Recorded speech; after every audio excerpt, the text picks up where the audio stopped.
Hi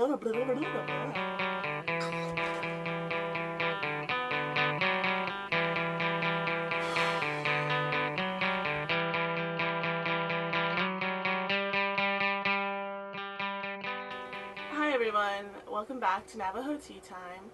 This is your host, Kelsey Lee, and this month, like everybody else, we are going to be talking about COVID-19. We tried recording this video earlier in the month, but a lot of the topics we were talking about is either outdated or has been said numerous times before. And the internet was really wonky, so the video and audio didn't come out too clearly. As of March 23rd, the Navajo Nation has been put on shelter in place, which, from my understanding, is you just stay home, you stay in the shelter that you're in. But reading up on it as related to COVID-19, you're still allowed to go out and get your essential groceries and items like medication and sanitary products that you need as a person to stay healthy and clean and stuff, you know. It's my cat. I locked her in here with me, so you'll hear her meowing a lot. Don't want to reset up everything. But the shelter-in-place order is a bit more serious than the social distancing that we have been under so far.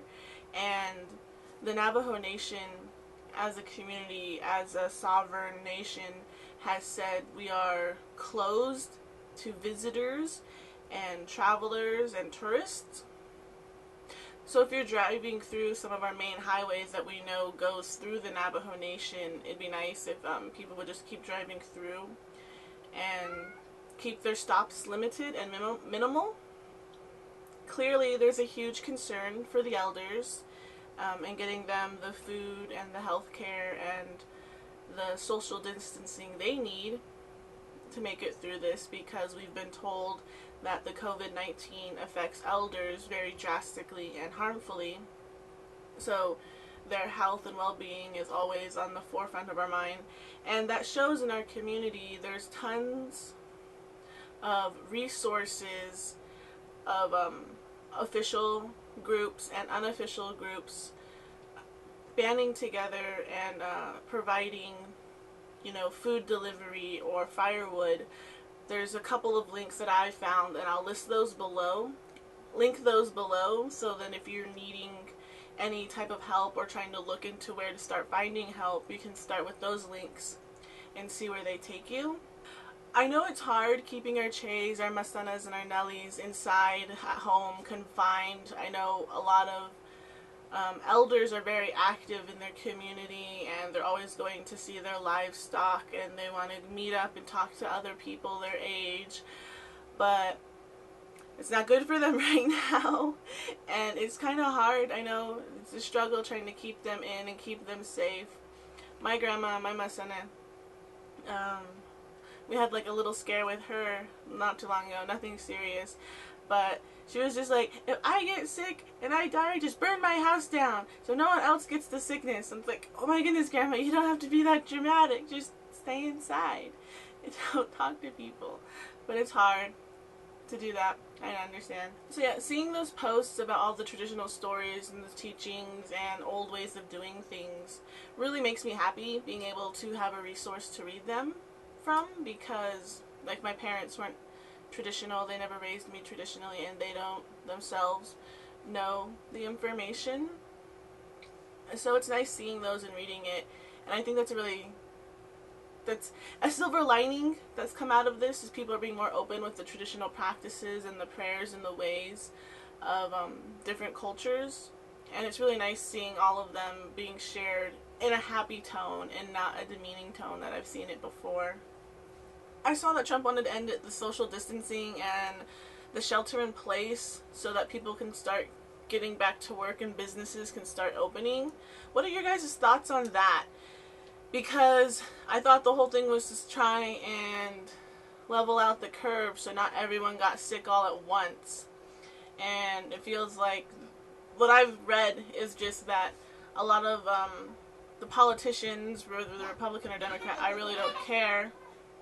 is that they're worried about the stock market crashing or going too low or something like that.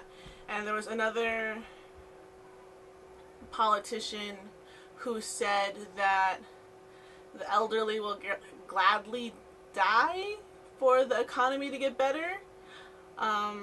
Maybe that's just a hyperbolized quote from Facebook, but leave your comments on that, because I think that's some hot tea that should be talked about. I don't know. I didn't want to get into politics about this, but you know, it's in everything, I guess. I also wanted to just say that I know things are scary, or just the uncertainty of when everything's going to get back to normal. And it's kind of like anxiety inducing, but we also need to remember that we're all in this together. We're all one big community trying to support each other, and our actions do directly affect our neighbors, the people who live down the street. You know, it's kind of like this analogy I've heard of like a boat. Like, we're all in one big boat, and even if there's a hole in the boat and the hole's not on our side, the whole ship's still going down because there's still a hole in the giant boat we're all a part of. But actually, I think it was kind of like a meme. Well, yeah, there's a hole on their level, but it's all one boat, so you're all gonna sink anyways. I really hope you're all being safe and healthy as well as you can be, and try to stay home if you can. You know, just because you can stay home doesn't mean everyone else can stay home. People need to go to work. There's doctors, nurses, hospital staff, grocery store workers, gas station workers. They all need to go to work, and they actually have to get there. They don't just materialize. They don't just spawn into work, so they have to travel to get there. So understand that not everyone can just stay home all day, and, you know, just go out when you need necessities if you can stay home all day. And wash your hands. I am not a medical professional. I have a film degree. This was recorded on March 24th, 2020. Well, that's weird saying 2020. Like, share, subscribe, comment below any concerns or comments or questions. I will link all the resources I have found on getting help with food. The WHO, the CDC, Navajo Nation, all their links will be below, so check them out if you haven't already. Go in it.